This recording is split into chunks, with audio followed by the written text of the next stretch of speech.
ဒီဗီဒီယိုမှာ QR Arch နဲ့တကယ် project ရဲ့ grid line တွေကိုဘယ်လိုပြန်ဆွဲမလဲလူချင်တဲ့ပုံစံရအောင်ဘယ်လိုပြန်မလဲလေကားတွေရဲ့ plan ကို click တစ်ချက်တန်းနဲ့ဘယ်လိုထပ်မလဲဆိုတာပါမှာဖြစ်ပါတယ် grid line ဒီ1 to 6ရှိပါတယ် x direction က y direction မှာ a to h ရှိတာဖြစ်ပါတယ်အဲ့ဒါကိုဆွဲမယ်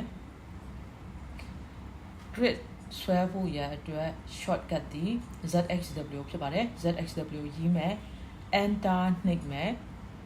brush ဆိုတာဒီ x direction ကိုပြောတာဖြစ်တဲ့အတွက်ကြောင့် x direction ဒီ1ကနေစမယ်3800 1 to 2ဒီ3800ဖြစ်တဲ့အတွက်ကြောင့်3800ရေးပြီးတော့ space bar နှိပ်မယ်ပြန်ကျန်တဲ့ဟာကိုအစင် like ရေးပြီးတော့ကြားကိုကြတော့ space bar နဲ့ခြားသွားမှာဖြစ်ပါတယ် depth ကကြတော့ a ကနေလာမယ် a to b ဒီ900ဖြစ်တဲ့အတွက်ကြောင့်900ရေးမယ် space bar ခံပြီးတော့ကျန်တဲ့ဟာကိုခုနလိုပဲအစင် like space bar သုံးပြီးတော့ space bar နဲ့ခြားပြီးတော့အစင် like ပြန်ရေးပါမယ်ရေးပြီးပြီဆိုရင် okay နှိပ်မယ် drawing area ပေါ်ကို click တစ်ချက်နှိပ်မယ်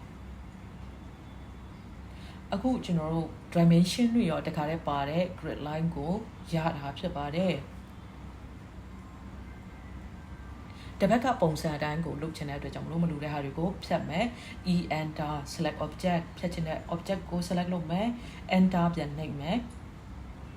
အယောင်လေးတွေကိုရောတပတ်ကအတိုင်းပဲပြောင်းမယ် dimension layer နဲ့ line တစ်ကြောင်းဆွဲပြီးတော့ mesh property နဲ့အယောင်ပြောင်းလိုက်မယ် ma enter လူချင်တဲ့ object ကို select လုပ်ပြီးတော့ enter ပြန်နှိပ်မယ်ပြောင်းချင်တဲ့ object တွေကိုအကုန်လုံးသွားပြီးတော့ select လုပ်ရမှာဖြစ်ပါတယ် select လုပ်မယ်ပြောင်းချင်တာအကုန်လုံးအယောင်ပြောင်းချင်တာအကုန်လုံး select လုပ်မယ်ဒီမှာအမီးတွေထွက်နေတဲ့အမီးတွေထွက်နေတဲ့ဟာကိုကျွန်တော်တို့ကဒီလုတ်ချင်တဲ့အတွက်ကြောင့်မလို့ offset ပွားမယ် boundary line ရအောင် offset လုပ်မယ်ဘယ်လောက်ထားမလဲကိုထားချင်တဲ့အတိုင်း offset လုပ်လို့ရတယ်1500လား2000လားကိုကြိုက်တဲ့လောက်ထားလို့ရတယ် extend လုပ်မယ် ex enter နှိပ်ပြီးတော့ extend လုပ်ချင်တဲ့ line တွေကို select လုပ်မယ်အပေါ်ဘက်ကိုရော bubble ထိရောက်အောင် extend လုပ်မယ်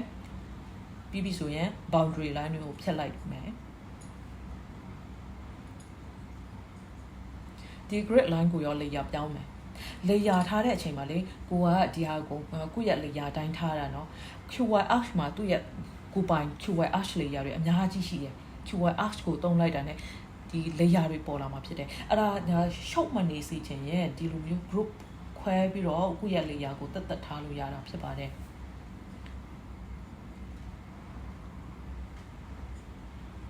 ဒီမှာ grid နဲ့ line ဆွဲမယ် grid layer နဲ့ line ဆွဲမယ် ma enter select လူချင်တဲ့ object ကို select လုပ်မယ်ပြီးရင်ပြောင်းမဲ့ object တွေကို select လုပ်မယ်ဒီမှာ center line ကနည်းနည်းကြီးလွန်းတဲ့အတွက်ကြောင့်မလို့တစ်ခုနဲ့တစ်ခုကကျဲလွန်းတဲ့အတွက်ကြောင့်မလို့ကျွန်တော်တို့ properties box ဖွင့်ပြီးတော့ဒီဟာကိုစိတ်သွားအောင်လို့နည်းနည်းပြင်လိုက်မယ်ပြန်ဖို့လူတဲ့ဟာတွေကို line တွေကို select လုပ်မယ်ပြီးရင် properties box ကနေ line type ကနေသွားပြီးတော့ပြင်ရမှာဖြစ်ပါတယ်အခု 0.1 ထားပါတယ်ဒါဆိုရင် grid line အယောင်ရောတူသွားပြီဖြစ်ပါတယ်ဒါပေမဲ့ bubble ရဲ့ circle side လေးတွေကနည်းနည်းသေးနေတဲ့အတွက်ကြောင့်မလို့ကြီးချင်တယ်ပြင်ချင်ရင်အဲ့ဒီဟာကိုပြင်မယ်ဆိုရင်ဒီဟာကို circle တက်ကိုပဲ select လုပ်ရမှာဖြစ်ပါတယ်အတွင်းကဒီစာသားလေးတွေမပါအောင်ဂရုစိုက်ရမှာဖြစ်ပါတယ်ဒီ circle တက်ကိုပဲ select လုပ်မယ်ပြီးရင် radius မှာသွားပြင်မယ် properties box က radius ကနေပြီးတော့သွားပြင်လို့ရပါတယ် circle တက်ကိုပဲ select လုပ်မယ် geometry အောက်က radius မှာဦးထားချင်တဲ့ radius ကိုပြောင်းရေးပြီးတော့ထွက်တဲ့အခါမှာ enter တကယ် enter ကိုနေပြီးတော့ esc ဆိုတဲ့ escape နဲ့ထွက်ရမှာဖြစ်ပါတယ်ဒီစလုံးတွေရဲ့အရွေးအစားကိုလည်းပြောင်းချင်သေးတယ်ဆိုရင်စလုံးတစ်ခုချင်းစီပေါ်ကို click ချပြီးတော့အဲ့ဒီအပေါ်တစ်ခုချင်းစီပေါ်ကို click ချပြီးတော့ select လုပ်ပြီးတော့အဲ့ဒီမှာ text height ကိုတွားပြောင်းရပါမယ်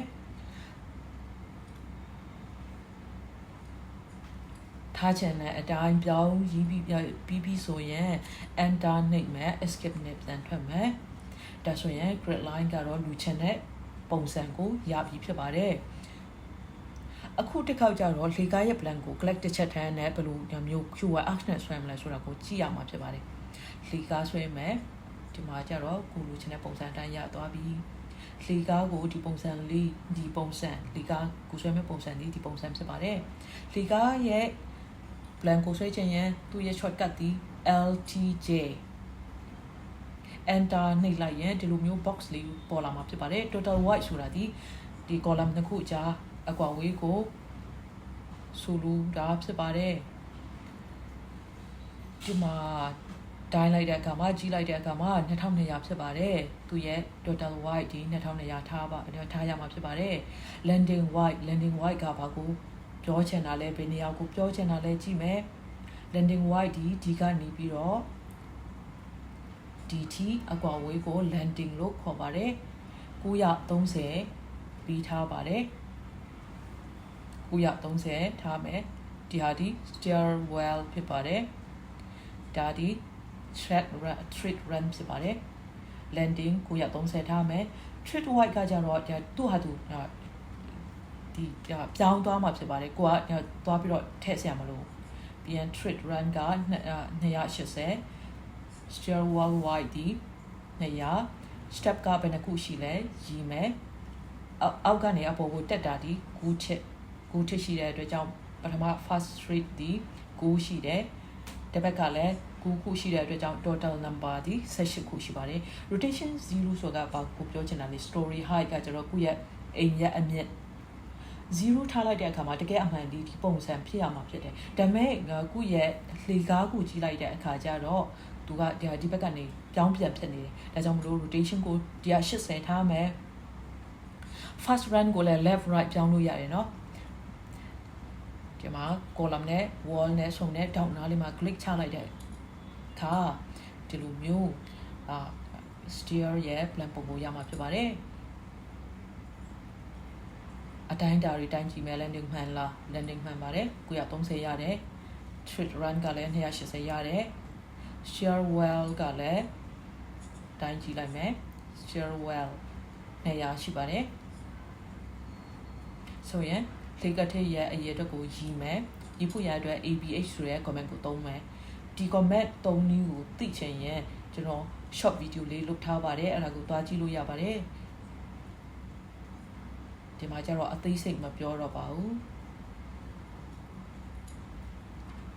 ဒီပထမ street ဒီ1 to 9ရပါတယ်မှန်ပါတယ်